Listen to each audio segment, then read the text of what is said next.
వైసీపీలో కీలక నాయకురాలిగా ఉన్న నగరి వైసీపీ ఎమ్మెల్యే మంత్రి ఆర్కే రోజాకు తాడేపల్లి నుంచి పిలుపు అందింది.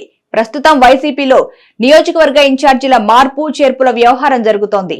అనేక సర్వేలు, ఇంటెలిజెన్స్ నివేదికలకు అనుగుణంగా సిట్టింగ్ ఎమ్మెల్యేలను మార్చే పనిలో జగన్ నిమగ్నమయ్యారు. ఎన్నికల సమయం దగ్గర పడుతున్న దృష్ట్యా భారీ ప్రక్షాళనకు దిగారు. వైసీపీ ప్రభుత్వంపై జనాల్లో సానుకూలత ఉన్నా నియోజకవర్గాల్లో ఎమ్మెల్యేల వ్యవహారాల కారణంగా వారిపై జనాల్లో వ్యతిరేకత ఉంది అని, అభ్యర్థులను మారిస్తే వైసీపీ విజయానికి ఢోకా ఉండదనే విషయాన్ని గుర్తించిన జగన్ దానికి అనుగుణంగా ఈ భారీ ప్రక్షాళనకు తెరతీశారు. ఇప్పటికే కొంతమంది సిట్టింగ్ ఎమ్మెల్యేలను మారుస్తున్నట్లుగా జగన్ ప్రకటించారు. మంత్రి రోజాతో పాటు రాష్ట్ర వ్యాప్తంగా మరికొంతమంది ఎమ్మెల్యేలకు తాడేపల్లి కేంద్ర కార్యాలయం నుంచి పిలుపు అందింది. ఉమ్మడి తూర్పు గోదావరి, పశ్చిమ గోదావరి, నెల్లూరు, చిత్తూరు, అనంతపురం, కడప జిల్లాలో భారీ మార్పులకు జగన్ శ్రీకారం చుట్టబోతున్నారు. ఈ మేరకు దీనికి సంబంధించిన రెండో జాబితా విడుదలయ్యే అవకాశం ఉన్నట్లుగా వైసీపీ వర్గాలు పేర్కొంటున్నాయి. కొద్ది రోజులుగా అభ్యర్థుల ఎంపిక, నియోజకవర్గ ఇన్ఛార్జీల మార్పుకు సంబంధించిన సమావేశాలకు విరామం ఇచ్చింది.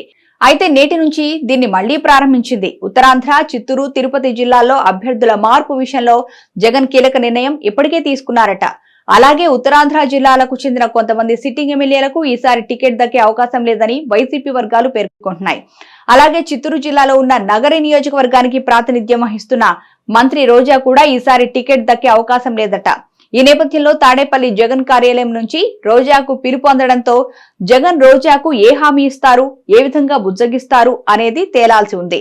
అయితే ఇప్పటికీ తనకు నగరి టికెట్ దక్కకపోయినా జగన్ కోసం పనిచేస్తానని రోజా ప్రకటించారు. ఈ నేపథ్యంలో జగన్ రోజా విషయంలో ఏ నిర్ణయం తీసుకుంటారు అనేది తేలనుంది.